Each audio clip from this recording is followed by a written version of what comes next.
So welcome all of you. My name is Mendel Stewart, and I'm the manager of the National Wildlife Refuges in the San Francisco Bay Area for the U.S. Fish and Wildlife Service. We are here today to dedicate a trail to the citizens of Redwood City who work tirelessly to preserve the 3,000 acres that you are looking out upon right now. It's true that the restoration is still underway and the trails have not yet been constructed, but we believe the time is right to recognize the many individuals, organizations, and agencies that have been making this possible and will continue to make this possible. The trail that we're dedicating today will extend from one observation platform, which will be right here, and it will extend around and go to the other observation platform on the other side. It will overlook the breaches that will be connected to the historic channel right here.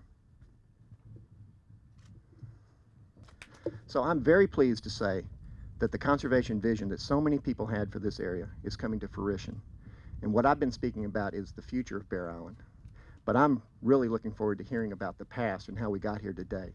So please join me in welcoming Sandra Cooperman, who's going to start us on that journey. In 1982, when the Redwood City Council approved Mobil Oil's request to build a 20,000 home development out here, along with the shopping center and commercial buildings. Many of us were at the Redwood City Council meeting that night, and we milled about outside in the chamber and said, this cannot happen.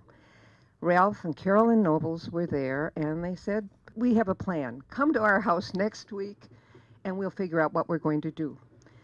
Many of us convened at the Nobles, and we continued to do that for months, plotting how we were going to save Bair Island.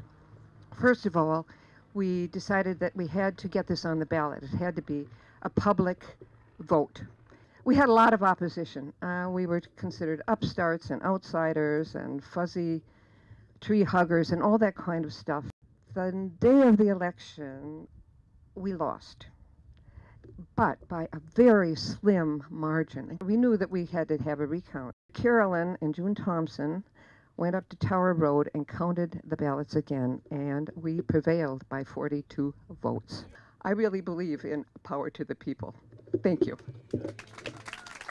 We'd really been worried about what was happening on the edges of the bay for a long time. So we decided that we wanted the Fish and Wildlife Service to be guardians of our special lands. So we went to Congress, got legislation after several years of trying that established this refuge. I'm just emotionally overwhelmed by today and all of you wonderful people that are here. And I'm left speechless. All right, so we are ready to unveil the plaque that will be positioned on the trail where everyone can see it. Here we go.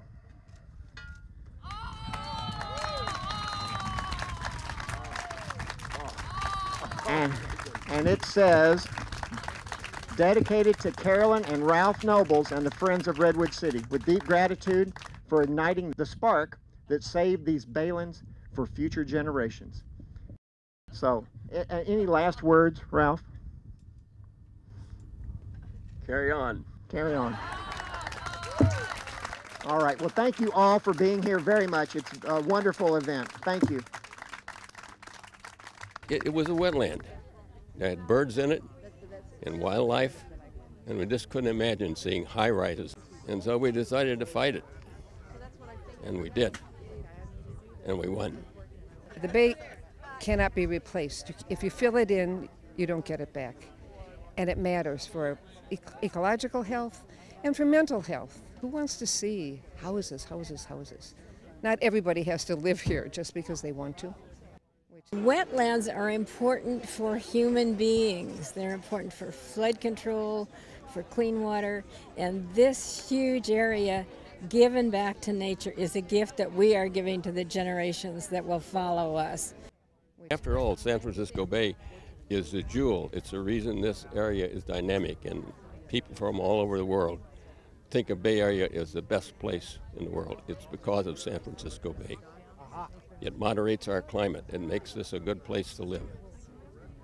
It's There's nothing of greater importance than San Francisco Bay to the San Francisco Bay regional area.